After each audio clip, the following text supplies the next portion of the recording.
The conference room fell silent as the holographic display showed Earth's inevitable doom.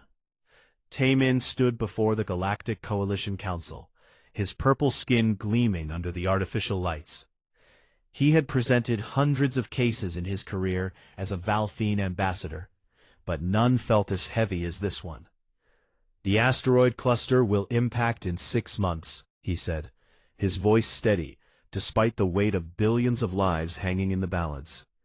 "The humans have detected it, but they lack the technology to stop it. Without intervention, their entire species will be extinct within a year." The council members barely looked up from their data tablets. Representative Quor of the Helixian Empire flicked through the report with one of his 6 arms, his expression bored. "They are a pre-FTL species. They have nothing to offer in return for such an expensive rescue operation." He had expected this, but hearing it spoken so casually made his blood run cold. "They are sentient beings, surely that alone." "Sentient beings die every day across the galaxy," interrupted Counselor Vex from the Trading Confederacy. Her metallic voice echoed in the chamber.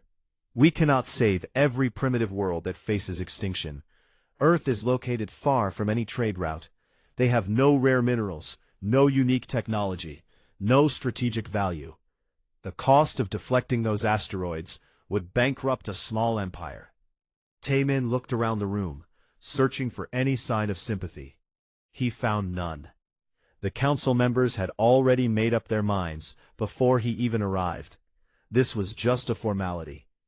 "What about the principle of preservation?" he tried one last time. "We have the power to save them. Doesn't that create a moral obligation?" The Helixian representative actually laughed. "Ambassador Taemin, you are young and idealistic. But in the real galaxy, resources are finite. We must choose where to invest our efforts. Earth simply does not qualify." The vote was quick and unanimous. No aid would be sent to Earth. Taemin returned to the Valthene embassy feeling defeated. He had failed. Billions of humans would die, and the galaxy didn't care.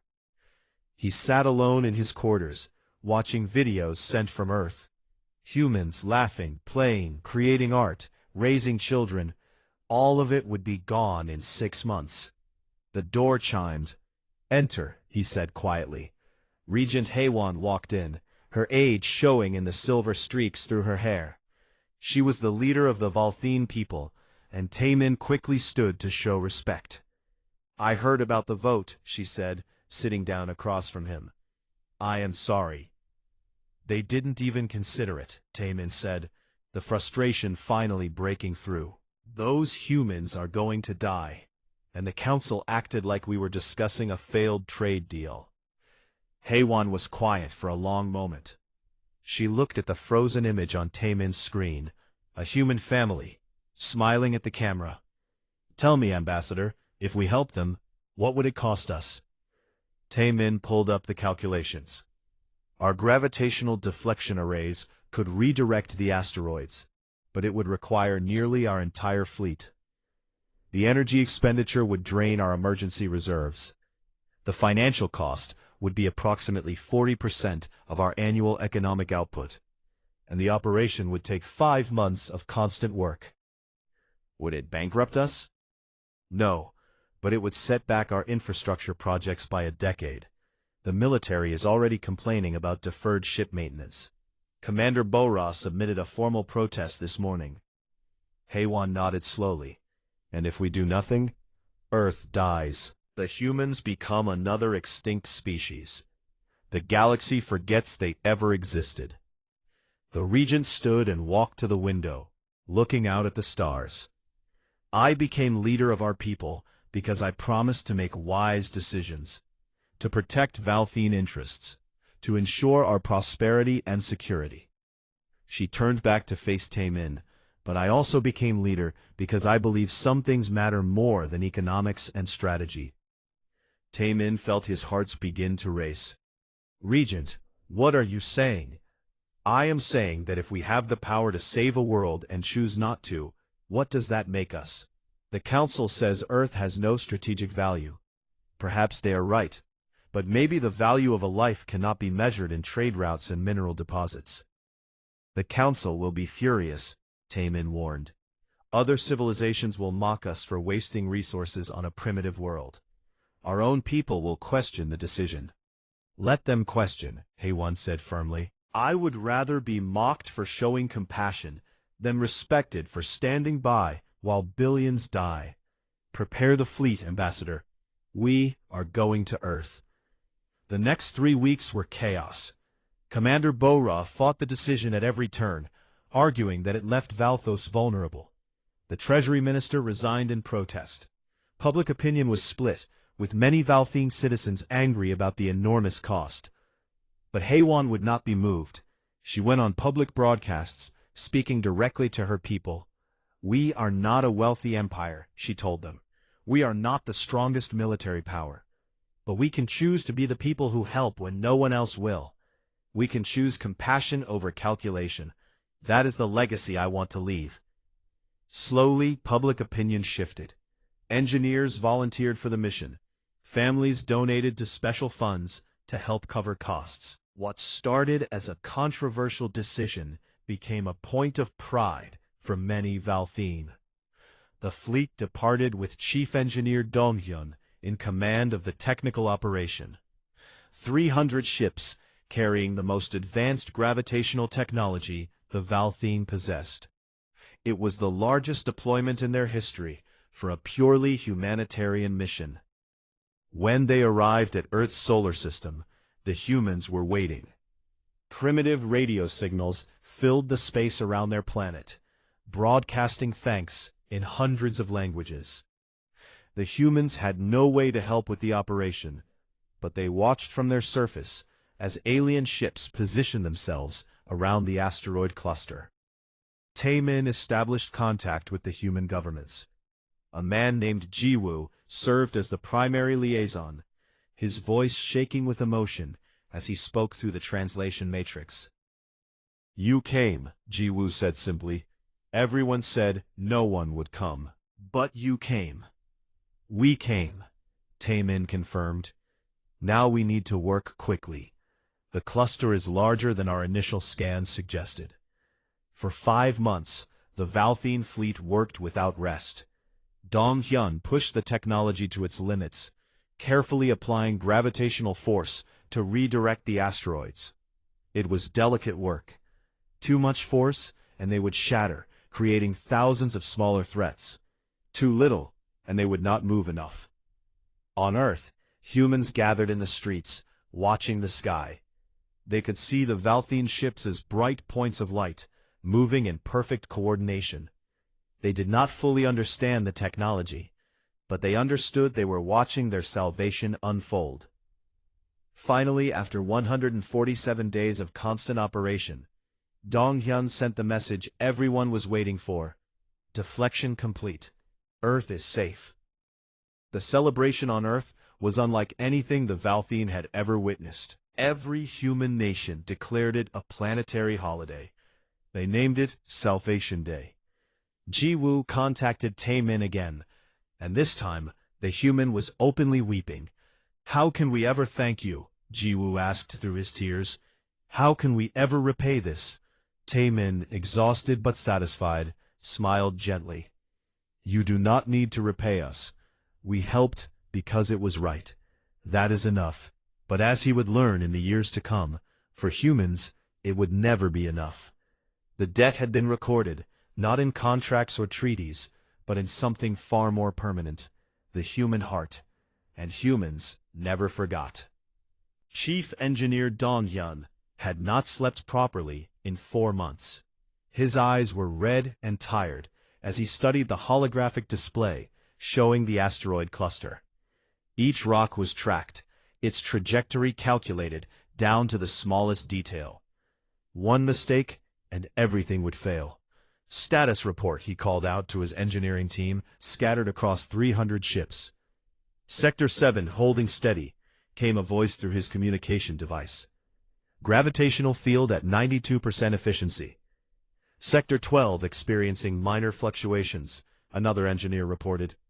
Nothing critical yet.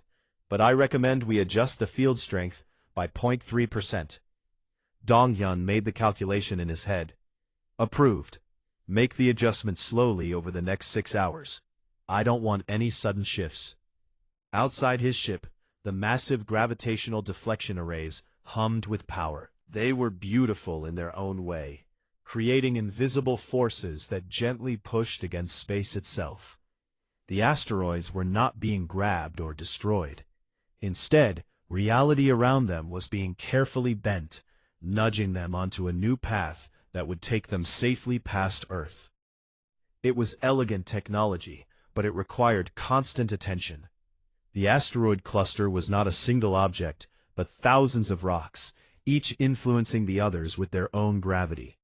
Change one trajectory, and you affected a dozen others.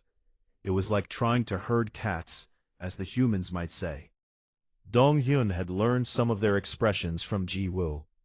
Speaking of the human, a message came through on his personal channel. Engineer Donghyun, this is Ji-woo. How are you holding up? Donghyun allowed himself a small smile. The human checked in every day, always concerned about the well-being of the Valthine crews. I am tired, Ji-woo, but we are making good progress.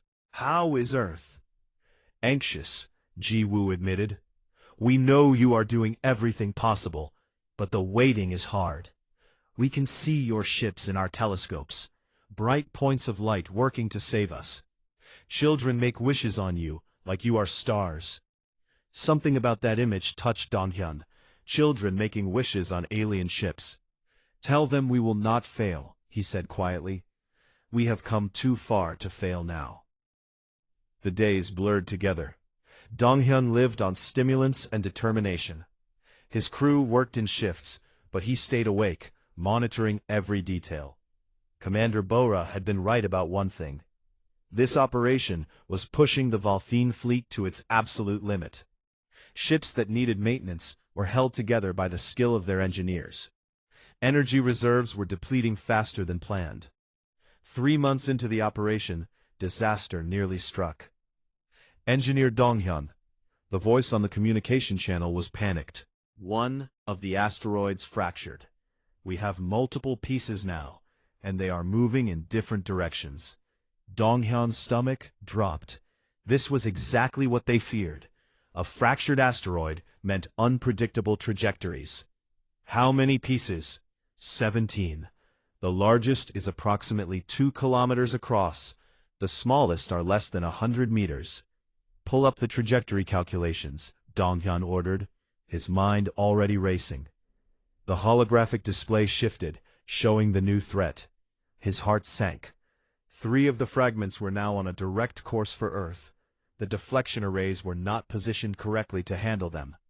He had minutes to make a decision.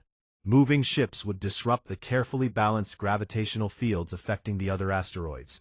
But if he did nothing, those 3 fragments would hit Earth with enough force to cause regional devastation. Redirect ships from sectors 4, 8, and 15, he ordered. Move them to intercept trajectories for the 3 largest fragments. Do it fast. But sir, that will leave gaps in our coverage. The asteroids in those sectors might drift off course. I know. We will have to recalculate and compensate. Just do it. The next 6 hours were the longest of Donghyun's life. Ships moved at maximum speed, racing to position themselves in the path of the fragments. The gravitational arrays had to be recalibrated on the fly. Meanwhile, the asteroids in the now uncovered sectors began to drift, requiring other ships to work overtime to bring them back into alignment. On Earth, humans watched in confusion as the pattern of lights in their sky suddenly changed. Ji-woo contacted Donghyun, his voice tight with worry. We saw the ships move. Is everything okay? Donghyun did not want to lie, but he also did not want to cause panic. We encountered a complication. We are handling it. Trust us, Ji-woo. We do trust you, the human said immediately. Everyone on Earth trusts you. We are praying for your success. Praying. The humans had explained that concept, appealing to higher powers for help. Donghyun was not religious, but right now He understood the impulse. Slowly, painfully, the crisis was brought under control. The fragments were redirected. The gaps in coverage were filled. The operation continued. But it had been close. Too close. Dong-hyun sent a private message to Regent Haewon. The operation is harder than anticipated. We are managing, but there is no room for error. If the Council is pressuring you to recall the fleet, I need to know now. Haewon's response came quickly. The Council can complain all they want. We finish what we started. How much longer do you need?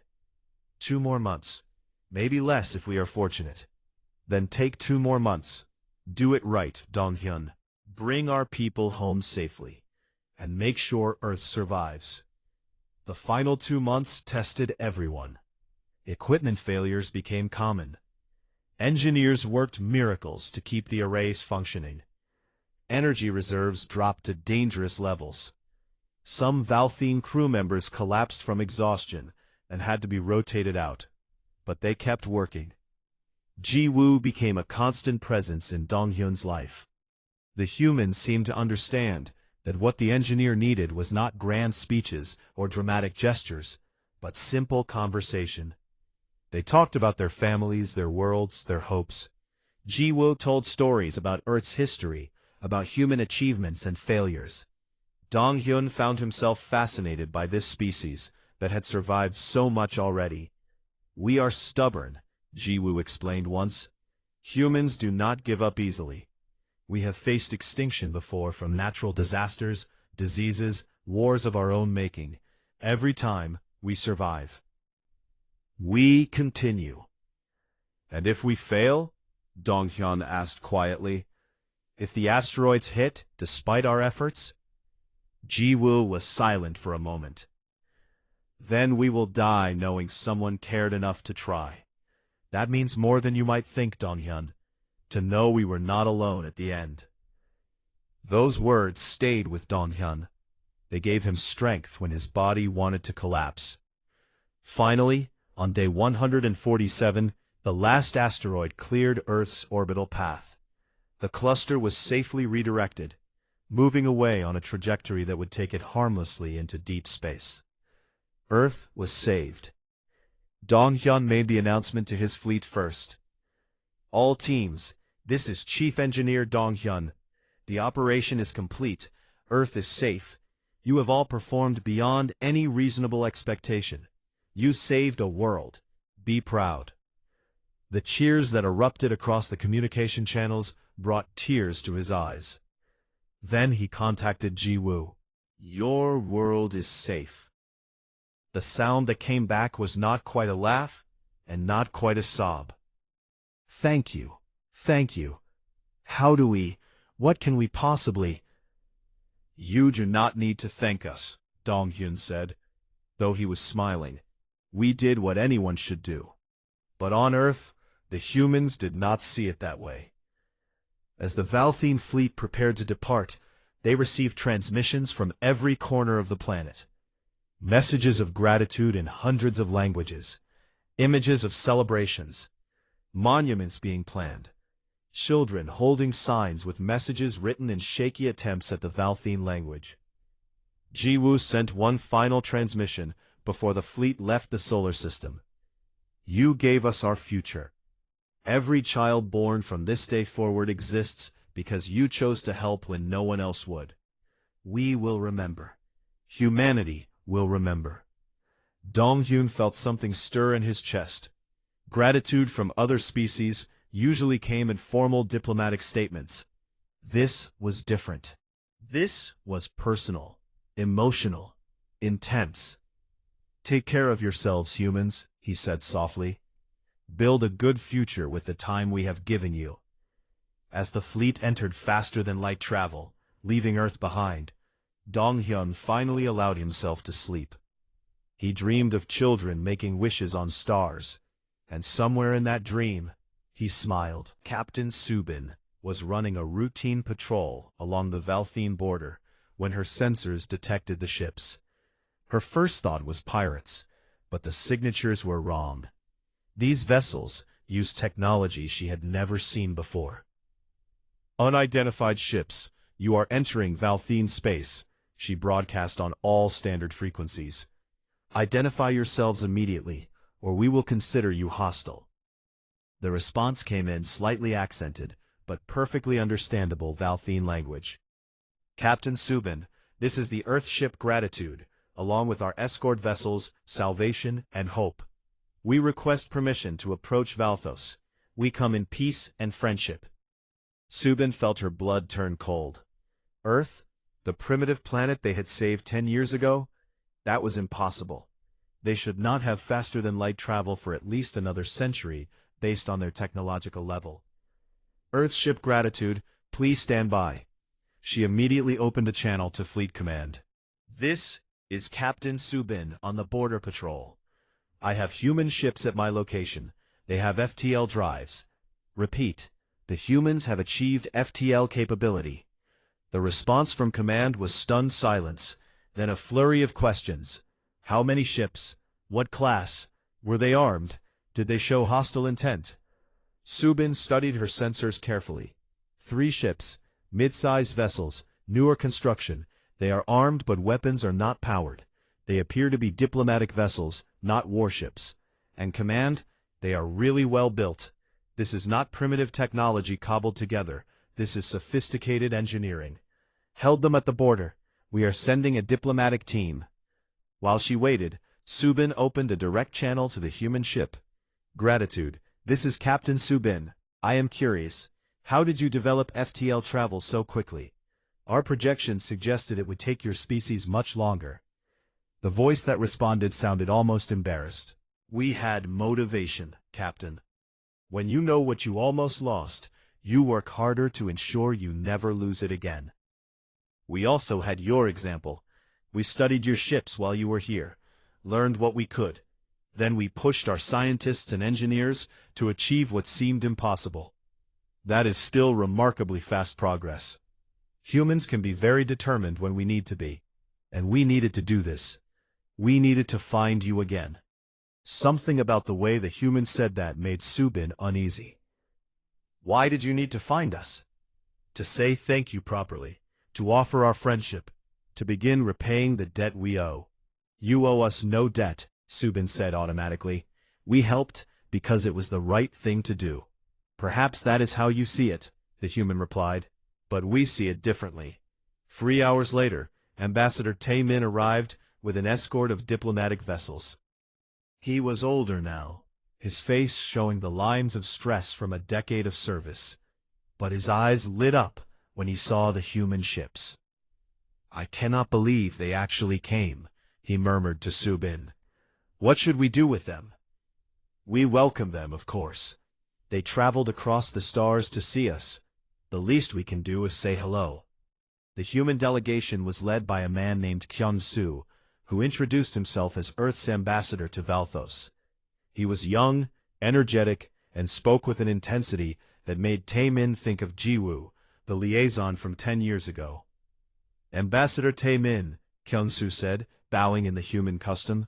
It is an honor to finally meet you in person. Your people saved my world. I was 15 years old when the asteroids were coming. I watched your ships in the sky every night. I promised myself that if we survived, I would dedicate my life to building friendship between our peoples. You have learned our language very well. Every human child learns Valthene in school now, Kyung-Soo said proudly. It is mandatory. We teach our children about the day you came, when no one else would. We teach them the names of your engineers and ship captains. Dong-hyun is considered a hero on Earth. I am sure he will be embarrassed to hear that, Taemin said with a smile. He is a modest person. But please, come to Valthos. Our regent will want to meet you.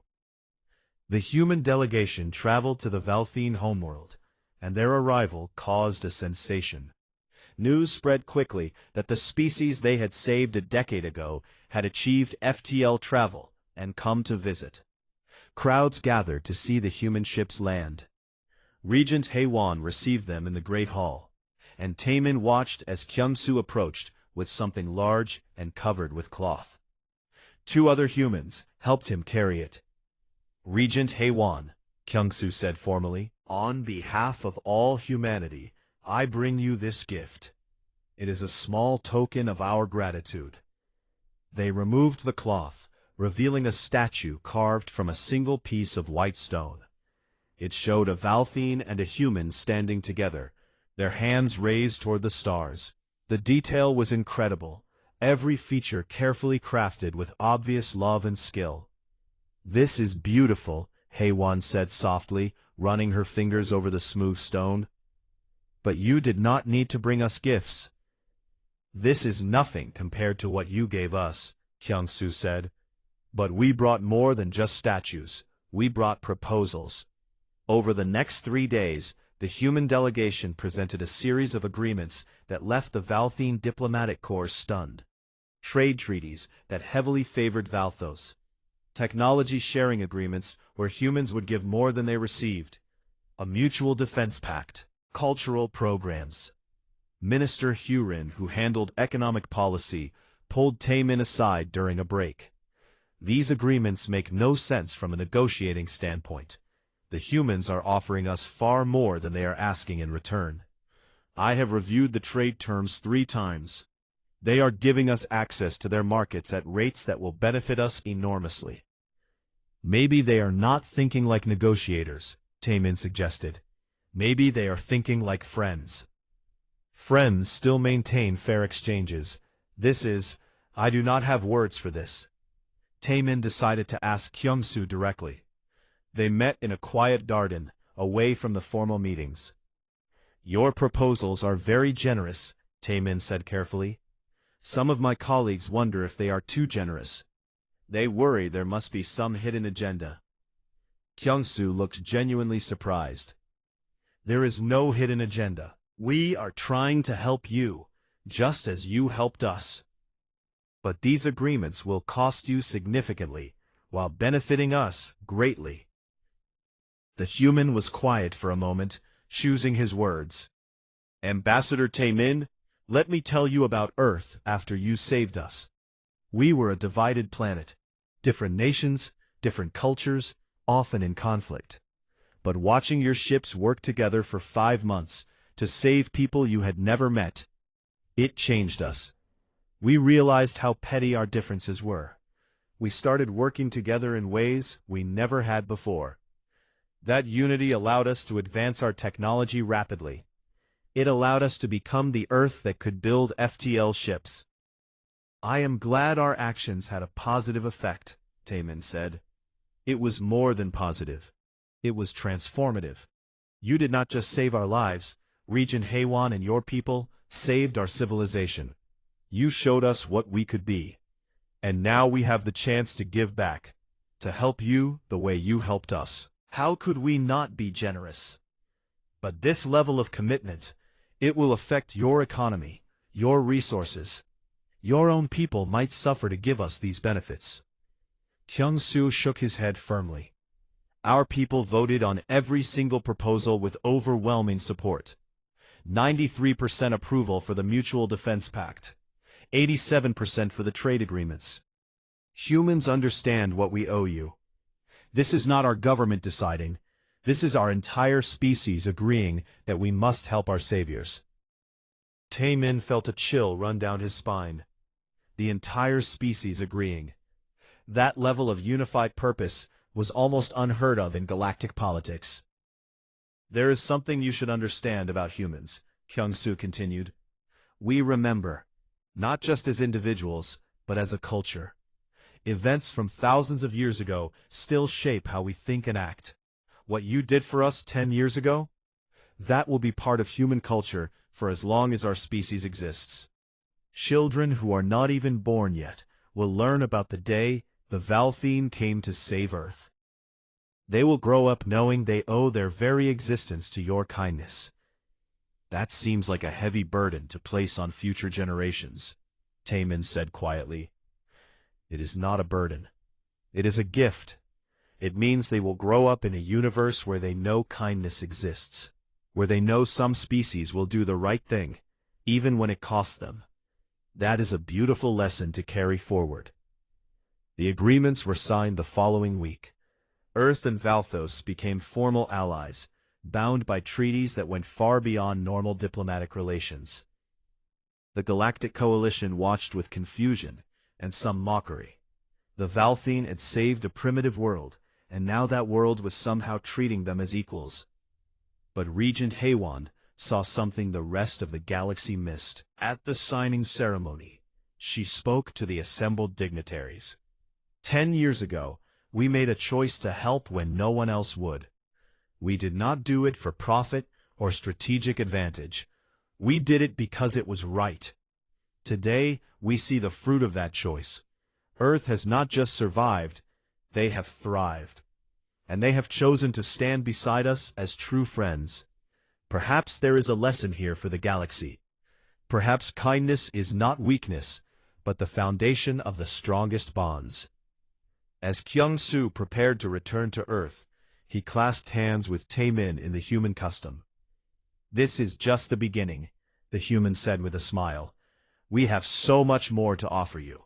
Technology, resources, knowledge, whatever you need, Earth will provide." "You have already given us so much," Taemin protested. "We have given you nothing compared to what you gave us. We will spend the rest of our existence trying to repay that." Watching the human ships depart, Taemin felt both warmed and slightly unsettled. The Valthene had expected gratitude, perhaps some ceremonial exchanges, and then life would continue as before. Instead, they had gained allies who spoke of debt and repayment with an intensity that bordered on religious fervor. It was touching, it was generous, it was also in a way he could not quite define, a little frightening. Time would tell what this partnership truly meant. But standing there under the stars, watching human ships travel back to their saved world, Taemin hoped it would be something good. The Vrak swarm appeared at the edge of known space like a nightmare made real. They were not a civilization, they were a plague. World after world fell silent as the swarm consumed everything organic, leaving behind dead rocks, stripped of all life. The Galactic Coalition mobilized its forces, but the Vraks were unlike any enemy they had faced. They did not negotiate. They did not communicate. They simply consumed and moved on, their numbers growing with every world they devoured. Taemin sat in the emergency council session, now serving as Valthos's chief representative to the coalition. The decades had turned his hair silver, but his mind remained sharp. He listened as military commanders presented grim reports. "The swarm is moving through the outer rim systems," General Korvas announced, his tentacles twitching with agitation. "Current projections show they will reach the inner systems within 3 years. We need massive reinforcements in sectors 14 through 22. "What about Valthene space?" asked Representative Mira from the Helixian Empire, the same species that had refused to help Earth 30 years ago. Korvas brought up a star map. A red line showed the swarm's projected path. It cut directly through Valthene territory. "Valthos lies in the path of the primary advance," Korvas said. "They will reach Valthene space within 18 months. Taemin felt his heart sink. His homeworld, his people, in the path of an unstoppable swarm. "We will send reinforcements," Mira said, though her tone lacked conviction. "Once we have stabilized the outer defenses." "How many ships can we expect?" Taemin asked directly. Mira hesitated. "The coalition fleet is spread thin. Valthos is not strategically critical. We will send what we can spare. But our priority must be protecting the core worlds and major trade routes." Taemin understood what she was really saying. Valthos would be abandoned, just as they had wanted to abandon Earth.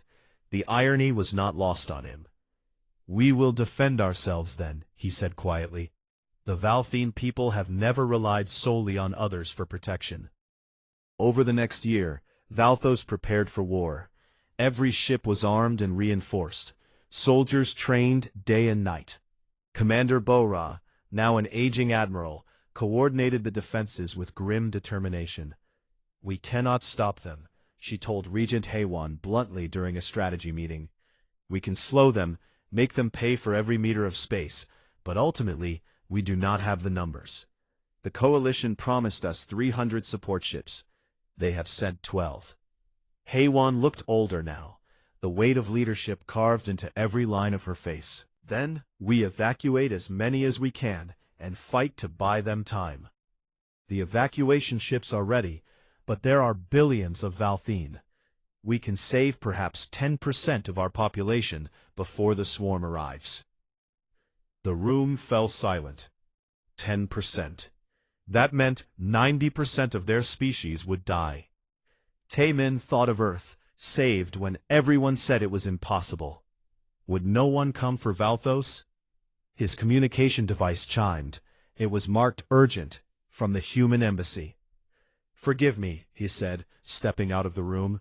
He activated the device and saw Kyung-Soo's face, now middle-aged but still energetic. "Ambassador Taemin, I have news from Earth. We have received your reports about the Vrak swarm." "Then you know the situation is grim," Taemin said. "We are preparing to evacuate what we can. If Earth wishes to send some transport ships to help, we would be grateful." Kyung-Soo's expression was strange, something between sadness and fierce determination. "Ambassador, we are not sending transport ships. We are sending everything." "I do not understand." "The entire Earth defense fleet is mobilizing.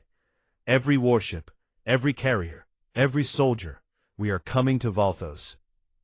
Taemin felt his legs weaken. "Kyung-Soo, you cannot. The swarm is enormous. You would be sacrificing your entire military for a fight you cannot win. This is not your war." "It became our war the moment Valthos was threatened," Kyung-Soo said firmly. "You saved us when no one else would. Did you think we would do less for you? But your own world will be defenseless." "Earth's orbital defenses are strong, and we have allies who will protect our homeworld. But Valthos needs us now. We will be there in 2 months." Taemin returned to the strategy meeting in a daze. When he told them what the humans were doing, the room erupted in disbelief. "This is madness," Admiral Bora said, though her voice cracked with emotion. "They are dooming themselves for us." "Or they remember what we did for them," Heywan said softly. "We saved their world when we had nothing to gain. Now they return the favor." 2 months later, the human fleet arrived. Taemin stood in the observation deck and watched as ship after ship emerged from faster-than-light travel. Hundreds of vessels, the entire military might of Earth. At the head of the fleet was a massive carrier named Heywan's Gift. Taemin felt tears prick his eyes at the gesture. The human fleet was commanded by Admiral Hyunwoo, a stern-faced woman who looked like she had been born for war. She came aboard the Valthene flagship for a face-to-face meeting. "Admiral, welcome to Valthos," Regent Heywan said, greeting her personally. "Though I wish it was under better circumstances." "Regent Heywan," Hyunwoo said, bowing in the human custom. "I was 5 years old when your people saved Earth. I grew up in the world you gave us. There is nowhere else I would rather be than standing beside you now. But your homeworld. Earth will survive or it will not. But we will not survive as humans worth being if we abandon you. You taught us that some things matter more than survival. You taught us that doing the right thing is always worth the cost." Admiral Bora joined the meeting, studying the human with professional interest. "Your fleet is impressive, Admiral Hyunwoo, but you must understand the odds. The swarm is vast. We are not certain we can win this battle." "Then we will lose together," Hyunwoo said simply. "But we will make them pay for every Valthene life with 1,000 Vraks. That is what you did for us. You risked everything when the odds were against you. We can do no less." Over the next 3 months, human and Valthene forces worked together to prepare defenses. The humans brought weapons technology that surprised the Valthene military. They had been busy in the decades since their salvation. A young human officer named Jaewon worked closely with Valthene troops, coordinating ground defenses. Taemin watched him train Valthene soldiers in human combat tactics. "Why do you fight so hard for us?" Taemin asked him during a break. "You were not even born when we saved Earth." Jaewon looked at him with surprise. "Does that matter? My mother was 12 when the asteroids were coming. She told me stories about watching your ships in the sky every night, praying you would succeed. She told me that every breath I take exists because your people chose compassion over convenience. How could I not fight for you? You are the reason I exist." That sentiment was echoed across the human forces. They did not see this as a political alliance or military strategy. They saw it as family defending family. When the Vrak swarm finally arrived, it was as terrible as the reports suggested. The sky turned dark with their ships, organic monstrosities that pulsed with alien life. They came in waves, endless and hungry. The battle for Valthos began. The combined human-Valthine fleet met them in orbit. Admiral Han Wu coordinated the defense with precision, her ships moving in patterns designed to maximize damage while minimizing casualties. But the swarm was relentless. For every Vrak ship destroyed, 2 more seemed to take its place. On the ground, Valthine cities activated their shields, while human marines established defensive perimeters. Jaewon fought beside Valthine soldiers, his human squad covering a retreat of civilian evacuees. In space, a Vrak's battleform broke through the defensive line and targeted the Valthine flagship. The shot would have destroyed the ship and killed Regent Haewon. The human carrier, Haewon's gift, moved into the path. The shot hit it instead, tearing through the hull. 3,000 human crew members died in an instant. "Why did they do that?" a young Valthine ensign cried, watching the carrier burn. Admiral Bora, tears streaming down her face, answered simply, "Because they meant what they said. They will not let us fall alone." The battle raged for 6 days. The combined fleet fought with a ferocity that surprised even the Vraks. Human ships used tactics that seemed reckless, throwing themselves into danger to protect Valthine vessels. Valthine crews returned the favor, their ships moving to shield damaged human craft. It was family protecting family. On the 7th day, a miracle occurred.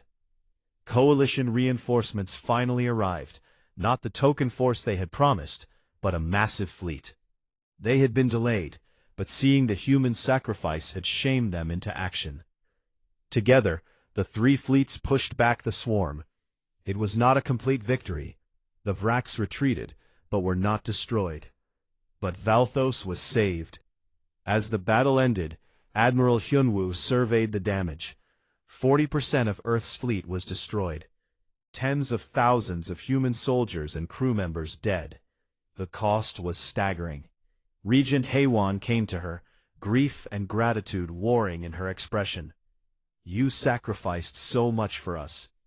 Hyunwoo looked at her with eyes that had seen too much death. "You sacrificed for us when we were strangers. We sacrificed for you because you are family. That is what you taught us, Regent. That is the gift you gave humanity 30 years ago. The understanding that some bonds are worth any price." In the aftermath, the galaxy finally understood what they had witnessed. The humans had not just honored an alliance. They had demonstrated something the galaxy had forgotten. That gratitude could be stronger than strategic interest. That loyalty could transcend calculation. And in the ruins of the battle, among the damaged ships and mourning crews, a truth became clear. The day the Valthine chose to save Earth, they had not just rescued a species. They had created something new.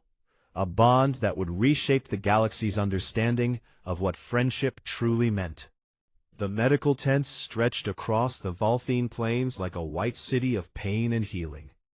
Dr. Da-un moved between beds, her scientific mind cataloging injuries while her heart broke at the suffering around her. She was a xenopsychologist, not a medical doctor, but every hand was needed in the aftermath of the battle. A human soldier lay in the bed before her, his left arm wrapped in regenerative bandages. The medical scanner showed he would recover, but the arm would never be quite the same. "How are you feeling?" Da-un asked, checking his vitals.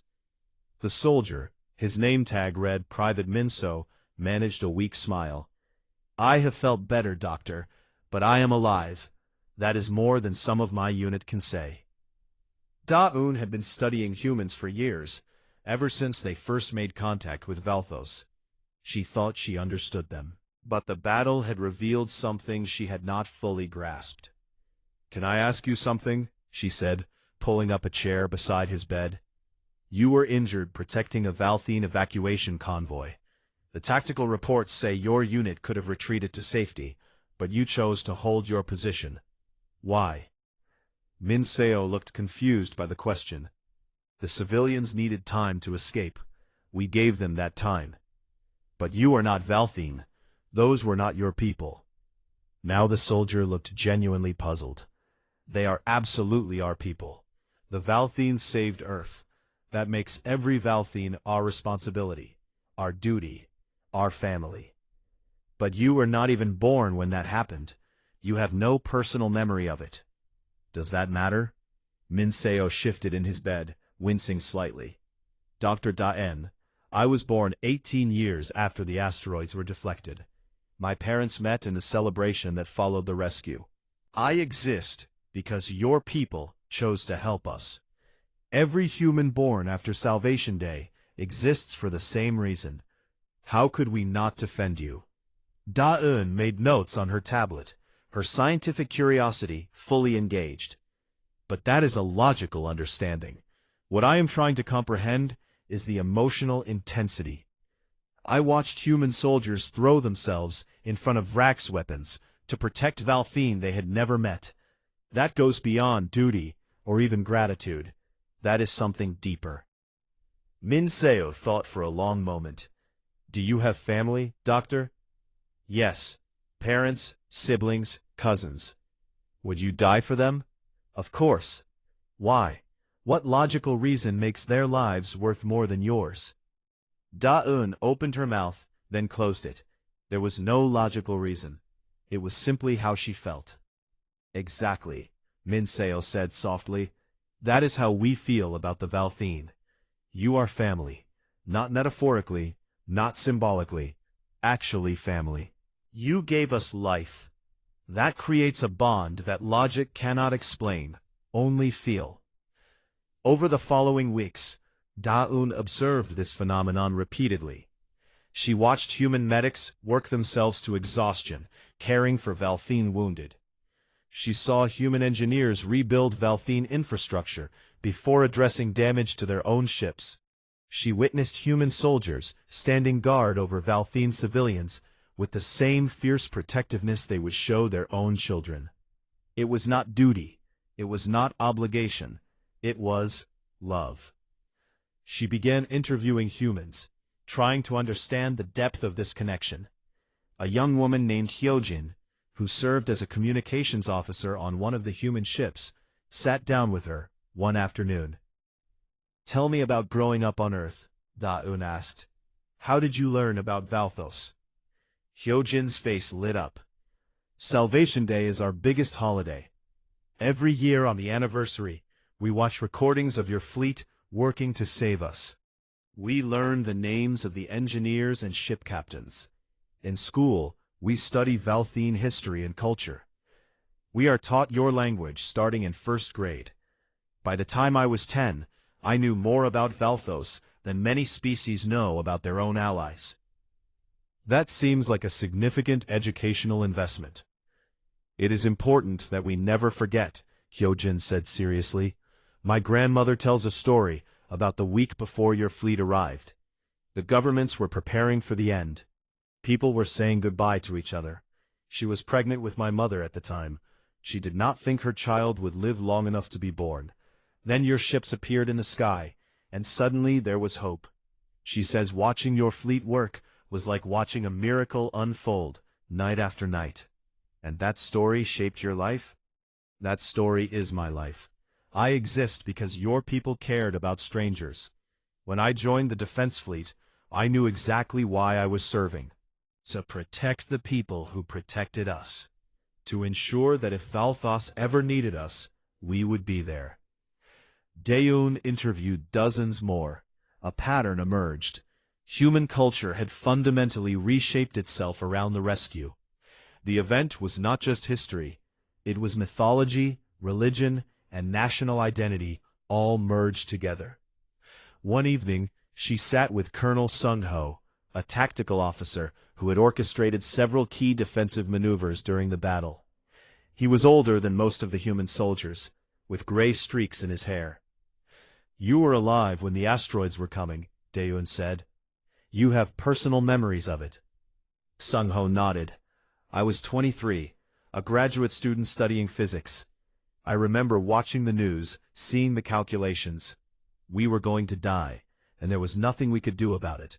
I remember the despair. And when the Valthine arrived, I was in the city square with thousands of other people. We all stood there, watching your ships appear in the night sky. People were crying, praying, holding each other. We watched your fleet work for 5 months. Every night, I would look up and see those lights moving in perfect coordination. It was beautiful. It was hope made visible. Is that why you fight so hard for us now? Dr. Daeun, you need to understand something about humans. We are a species with a long memory. We remember kindness, and we remember cruelty. We remember who stood beside us, and who abandoned us. Your people did not just save our lives. You proved something we desperately needed to believe. That the universe could be kind. That strangers could care. That we were not alone. So this is about reciprocity. Repaying a debt? No, Sung-ho said firmly. This is about family. You do not repay family. You love them. You protect them. You would die for them. That is what you are to us now. Forever. Daeun compiled her research into a report. Her conclusion surprised even her. Humans had evolved a cultural mechanism for turning gratitude into a permanent emotional bond. Where other species might feel thankful, but eventually move on, humans seem to carry gratitude across generations, intensifying it rather than letting it fade. She presented her findings to a mixed audience of Valthine and human officers. When she finished, Admiral Hyunwil spoke up. Dr. Daeun, your analysis is accurate, but incomplete. You describe our gratitude as if it were unique to what the Valthine did for us. But this is how humans always behave. We remember our parents' sacrifices and honor them our entire lives. We build monuments to those who helped us centuries ago. We teach our children about people who showed us kindness generations before they were born. Gratitude is not a momentary emotion for us. It is a permanent relationship. But surely that must be exhausting, Daeun said. Carrying that weight of obligation across generations. A young human pilot named Jaewon raised his hand. It is not weight, it is strength. Knowing that we come from people who were saved, who were loved by strangers, who learned that kindness exists, that gives us power. It makes us better. We do not carry gratitude like a burden. We carry it like a torch, passing it forward to each generation. Later that night, Daeun found herself unable to sleep. She walked through the recovery area, watching human medics still working despite their exhaustion. One of them, a young woman named Sora, was changing bandages on a Valthine soldier who had lost both legs. You have been working for 16 hours straight, Daeun said gently. You should rest. Sora smiled tiredly. This soldier defended my homeworld, even though we are light years away. The least I can do is make sure he is comfortable. Do you know him? Know his name? No, but that does not matter. He is Valthine. That is enough. Daeun watched her work. The careful attention, the gentle touch, the obvious care. And finally she understood. The Valthine had saved Earth, expecting nothing in return. They had done it because it was right, because they had the power to help and chose to use it.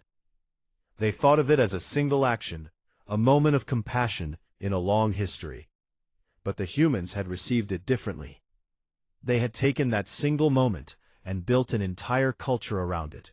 They had turned gratitude into identity. The rescue was not something that happened to Earth. It was something that defined what Earth would become.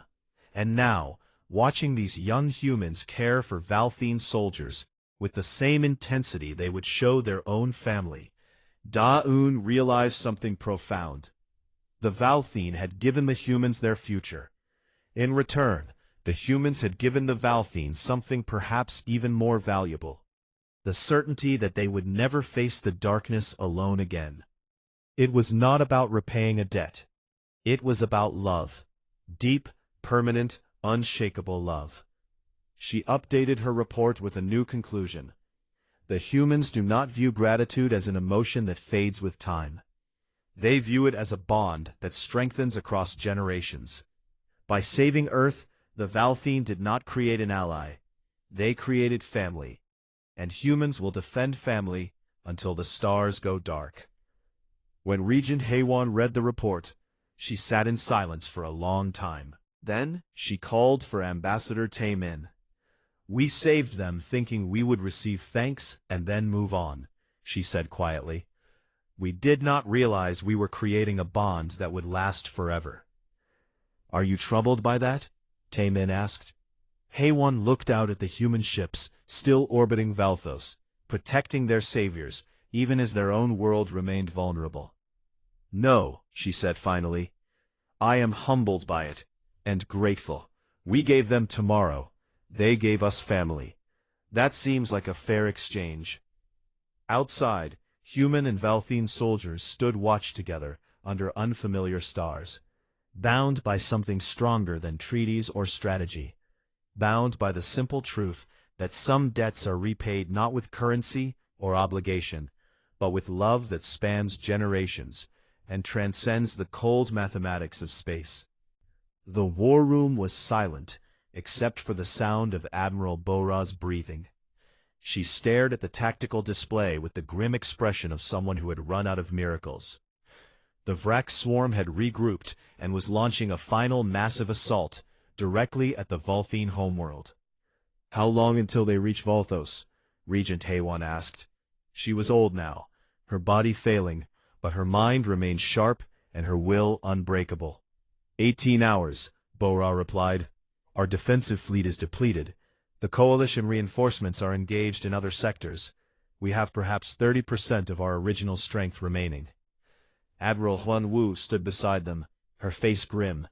The human fleet had taken devastating losses defending Valthene space over the past months. Of the 600 ships that had come to help, fewer than 200 remained operational. "We need to evacuate," Haywan said quietly. It hurt her to say the words, but she had to face reality. "Our homeworld cannot be defended with our current forces. We evacuate the population and abandon Valthos to the swarm." "No." The word came from Hyunwoo, sharp and definitive. Everyone turned to look at her. "No evacuation," the human admiral repeated. "We hold the line here." "Admiral, that is suicide," Bora said bluntly. "The swarm is too large. We will be overwhelmed in hours. If we evacuate now, we can save billions of Valthene lives." "And where will they go?" Hyunwoo asked. "How many more worlds will you abandon before you decide to make a stand? How many planets can your people lose before they lose who they are?" Haywan felt tears prick her eyes. "We cannot ask your people to die for ours. You have already sacrificed so much." "You did not ask. We chose, just as you chose to save Earth 40 years ago."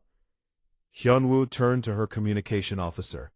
"Send a message to all human ships. Execute final shield protocol." The officer went pale. "Admiral, that protocol." "I know what it is. Send the order." Within minutes, alarms began sounding across the human fleet. Crews scrambled to battle stations, and throughout the ships, humans began recording final messages to their families on Earth.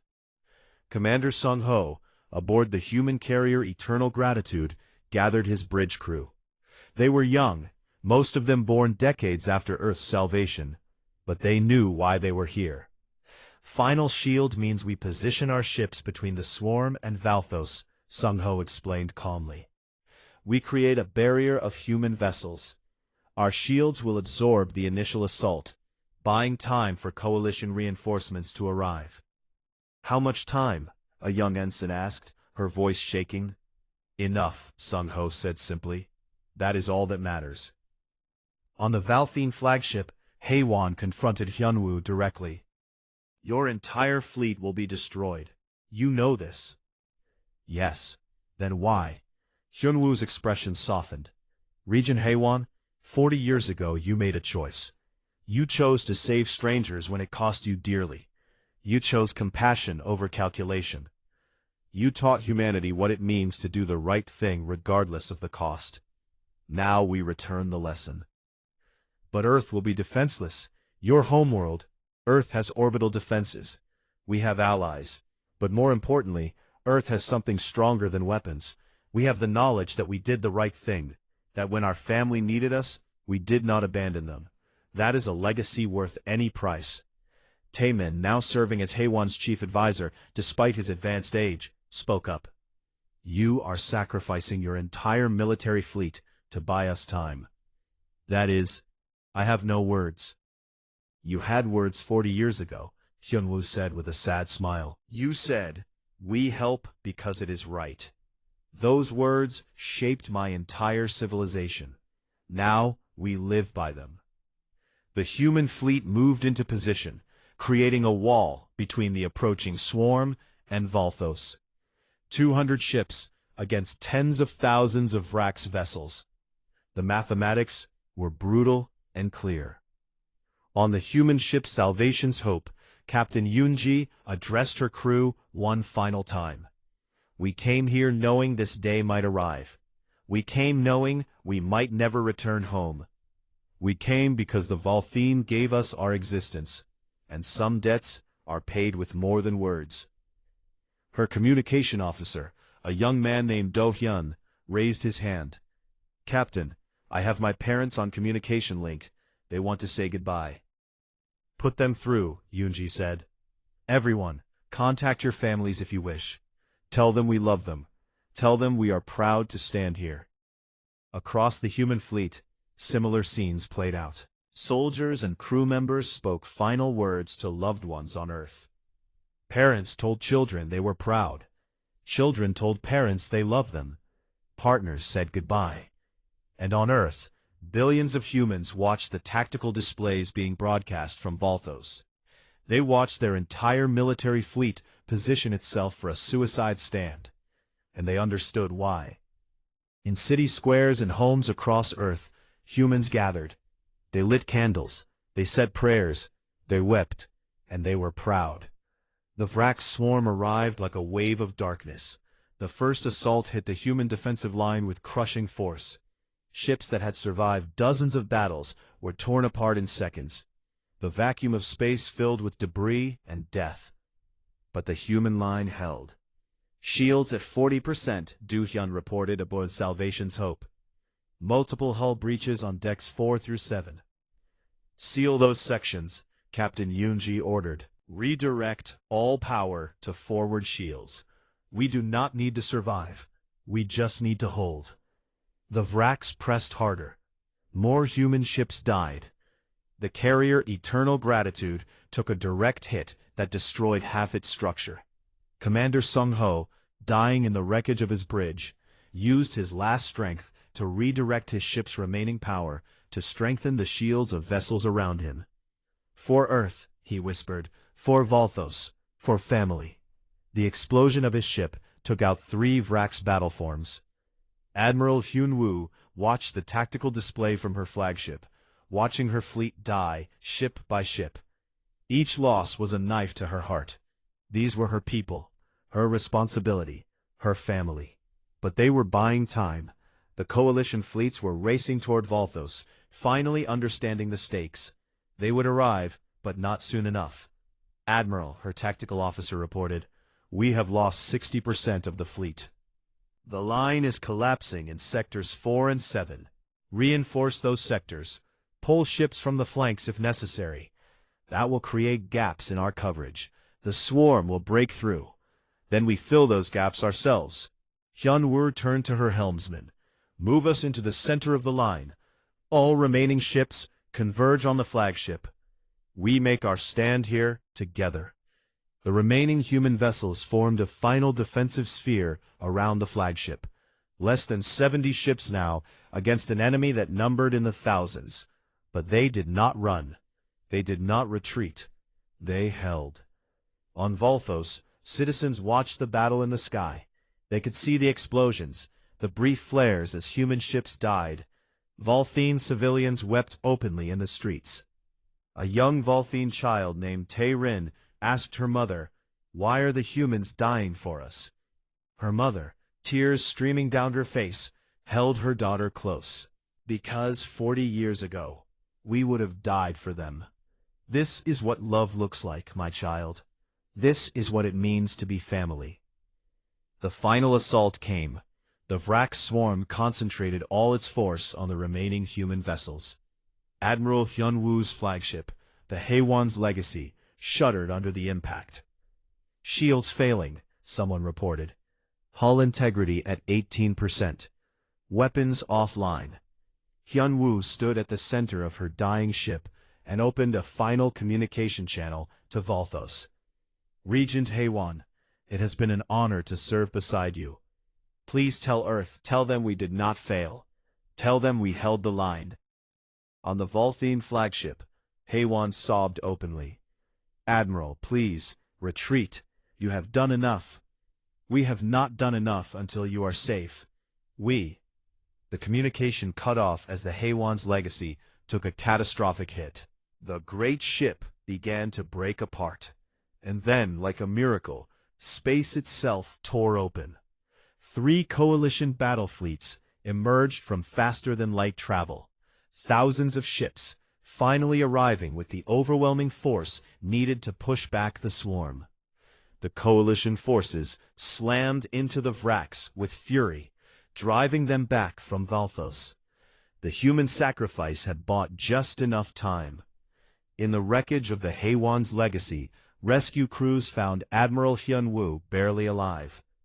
They pulled her from the destroyed bridge and rushed her to medical facilities.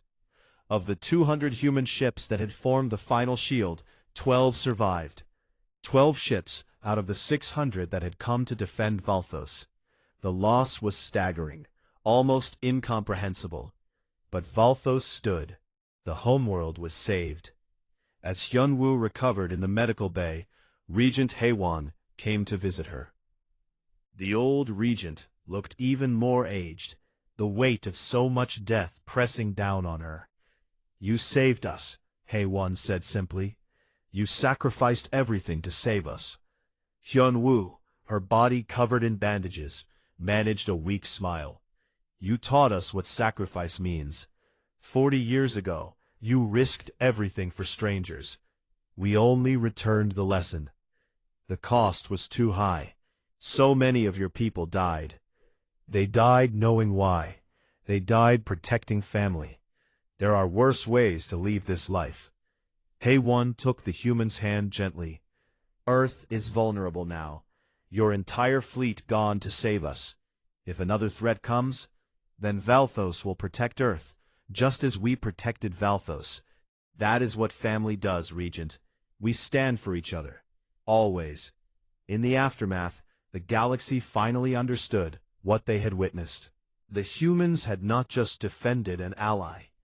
They had demonstrated a form of loyalty so absolute, so complete, that it bordered on the sacred. News of the final shield spread across known space. The image of human ships forming a wall to protect the Volthene homeworld became the defining moment of the war, and slowly, other civilizations began to understand. Humanity's gratitude was not a temporary emotion or a strategic calculation. It was eternal, absolute, and willing to pay any price.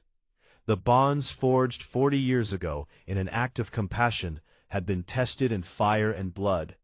The Galactic Coalition Council chamber had never been so full. Representatives from every major civilization in known space had gathered. and the reason stood at the center of the room. A holographic recording of the Battle of Valthos, specifically showing the moment the human fleet executed the final shield protocol.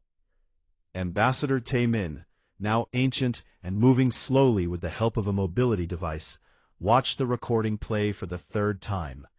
He had lived through the events, but seeing them displayed here, in this chamber where 40 years ago Earth had been denied help, carried a weight that threatened to break him. The recording showed human ships positioning themselves in front of Valthos. It showed them dying, one after another, holding the line against impossible odds. It showed Admiral Hyun-woo's final transmission before her ship was destroyed. When it ended, the chamber remained silent.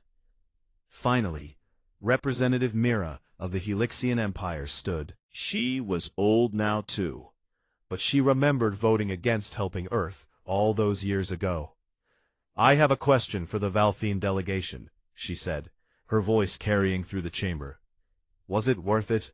Saving Earth, knowing it would lead to this, knowing you would lose so many allies to protect a world that meant nothing to you strategically?" Taemin slowly stood, his aged body protesting, but his mind clear. "Representative Mira, you ask the wrong question. You ask if saving Earth was worth the cost, but there was no cost. There was only gain." "How can you say that?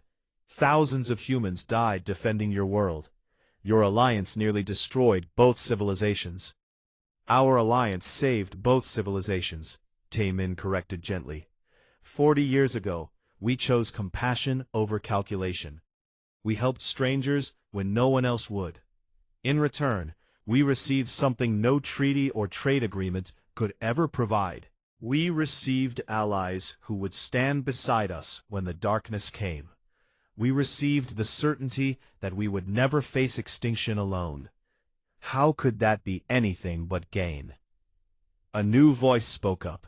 Ambassador Kyung-soo of Earth, now elderly himself, but still carrying the same fierce dedication he had shown as a young diplomat. "The Council seems to believe we sacrificed ourselves for the Valthene. This is incorrect. We sacrificed ourselves for family. There is a difference." "Explain the difference," demanded Councillor Vex of the Trading Confederacy. "Sacrifice implies loss," Kyung-soo said. "But we lost nothing of true value. Yes, our military fleet is gone. Yes, thousands of humans died, but they died protecting the people who gave us our existence. They died ensuring that kindness in the universe is rewarded, not punished. They died proving that some bonds are stronger than fear or self-interest. That is not loss. That is victory." "Victory?" Vex's metallic voice echoed with disbelief. "Your homeworld is defenseless. Your economy is crippled. Your fleet is destroyed. This is victory? Our homeworld is protected by every Valthene ship in existence," Kyung-soo replied calmly. "Our economy is supported by our family's resources. Our fleet will be rebuilt with Valthene assistance. We are not alone. That is victory." Dr. Dayun, now the leading expert on human-Valthene relations, stood to present her research. The Council continues to view this relationship through the lens of traditional alliance structures. That framework does not apply here. What the Valthene and humans have created is unprecedented in known galactic history. She brought up comparative data on her holographic display. In the past 1,000 years, there have been over 200 instances of one civilization helping another during crises. In every single case except one, the gratitude expressed lasted less than a generation. Trade relationships continued, diplomatic ties remained, but the emotional bond faded as new concerns emerged. The one exception is Earth and Valthos. The data showed graphs tracking human-Valthene cultural exchange, resource sharing, military cooperation, and dozens of other metrics. Every single line showed either steady increase or remained at maximum levels across 4 decades. "Humans do not forget," Da'in continued. More than that, they institutionalize memory. Every child born on Earth learns about Valthos before they learn about their own planet's continents. Valthene language is mandatory in human education. The anniversary of Earth's salvation is their most important holiday. They have built their entire post-contact culture around gratitude. She paused, letting the data sink in. And this is not propaganda or government control. This is genuine, society-wide commitment. When we survey humans about why they defend Valthos, 97% use the word family without prompting. Not allies, not friends, family. This is indoctrination, Vex protested. Teaching children to worship another species. No, said a new voice from the back of the chamber. Admiral Hyun-woo entered, walking with a slight limp from injuries that had never fully healed. It is teaching children what their lives are worth. Every human child alive today exists because Valthos chose compassion. That is not indoctrination. That is truth. She walked slowly to the center of the chamber, her presence commanding attention. You want to understand why humans fight for Valthos? Let me tell you a story. I was 5 years old when the asteroids were coming. I remember my mother crying every night, thinking I would die before I turned 6. I remember the despair. Then the Valthene ships appeared. I remember standing in the street with my mother, watching lights move across the sky. She held my hand and said, "Remember this. Remember that strangers can choose to care." I have remembered every day since. Hyun-woo turned slowly, making eye contact with different council members. You see our sacrifice as foolish. We see it as sacred duty. You see our loyalty as weakness. We see it as strength. You calculate worth in resources and strategic position. We calculate worth in bonds that transcend death itself. Regent Haewon, now extremely frail and attended by medical staff, stood with difficulty. The entire chamber fell silent out of respect for her age and authority. I am dying, she said simply. This body has perhaps months remaining, but I will die knowing I made the right choice 40 years ago. I will die knowing that compassion was rewarded. I will die knowing my people will never face the darkness alone. She gestured to Kyung-soo. Earth's ambassador speaks truth. We did not create an alliance. We created family. And the galaxy needs to understand what that means.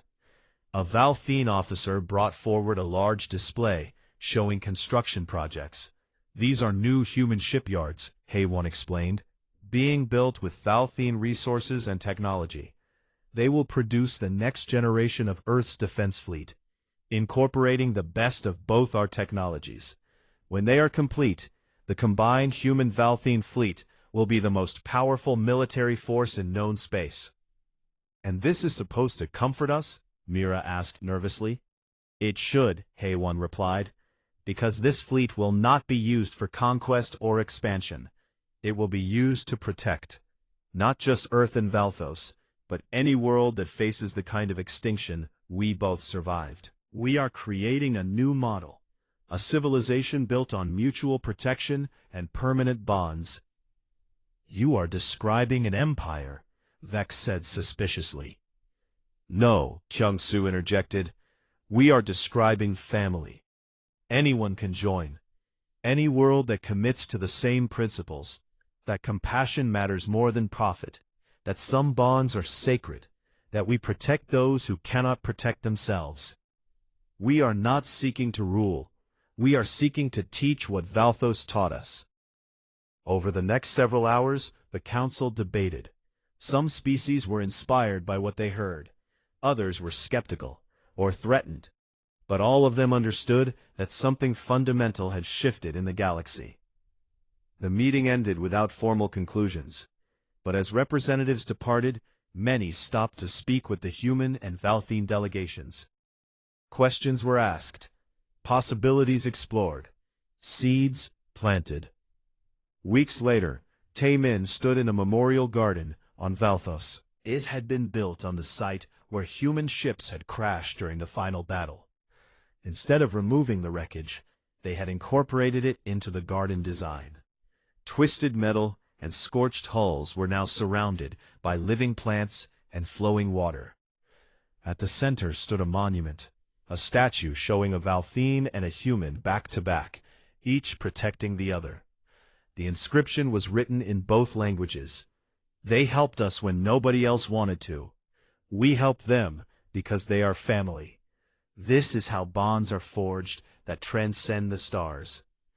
A young Valthine girl named Hyojin approached Taemin. She could not have been more than 7 years old. Ambassador Taemin, my teacher said you were there when we saved Earth. Is that true? Taemin smiled gently and lowered himself to her level. Yes, little one, I was there. Was it scary, not knowing if it would work? But we did it anyway. Why? It was such a simple question, asked with childish innocence. Taemin thought of Regent Haewon's words from 40 years ago. Because we could help, and helping is always right. The girl smiled. My human friend says the same thing. His name is Jiwoo, like the old ambassador. He says his people will always protect us because we protected them first. Taemin felt tears prick his eyes. The next generation, already carrying forward the bond. Your friend is right, and someday, you might protect others too. That is how love spreads, one act of compassion at a time. Later that evening, Taemin met with Kyungsoo for dinner, as they did most weeks. They had grown old together, these two ambassadors, carrying the weight of history on their shoulders. Do you think we changed the galaxy? Kyungsoo asked, pouring tea with slightly shaking hands. I think we showed the galaxy an alternative. Whether they embrace it remains to be seen. 3 species have already approached us about joining what they call the family network. They want what we have, that certainty of mutual protection. Can it be taught? Or does it require the kind of near-extinction crisis we both faced? Kyungsoo considered this. I think it requires choice. Velthos chose to help when you had no obligation. Earth chose to defend when we had every excuse to protect ourselves first. Choice is what makes bonds sacred. They sat in comfortable silence, 2 old friends watching the sunset on a world that had been saved twice. Once from asteroids, once from the swarm, and both times the salvation had come from the same source, beings who chose compassion over calculation. In orbit above them, Valthine and human ships patrolled together. In the shipyards, new vessels were being constructed with joint crews. In schools across both worlds, children learned each other's languages and histories. The bond that began with a single choice to help strangers had grown into something that defied every political and economic model the galaxy understood. It was not an alliance of convenience or a treaty of mutual benefit. It was family, with all the fierce loyalty and unconditional love that word implied. And as Taemin and Kyungsoo watched stars begin to appear in the darkening sky, they knew the truth that the galaxy was only beginning to understand. The strongest bonds in the universe are not forged in steel or written in treaties. They are forged in the moment when someone chooses to help, when someone chooses to remember, and when someone chooses to stand beside family no matter the cost. The Valthine had helped Earth when nobody else wanted to. The humans had shown them that gratitude could transcend generations, that debt could transform into love, and that some bonds truly were eternal. It was not a story about obligation or repayment. It was a story about what happens when compassion is answered with loyalty, when kindness is rewarded with devotion, and when 2 species decide that family is defined not by biology, but by choice. And that story was just beginning. Across the galaxy, other civilizations watched and wondered, some with skepticism, some with envy, some with the first stirrings of hope that perhaps the universe could be less cold, less calculating, less alone. In the memorial garden, the statue stood eternal, Valthine and human, back to back, protecting each other under the stars, a testament to the simple truth that the most powerful force in the universe is not weapons or wealth or strategic position. It is love. And love, as humanity had proven, never forgets.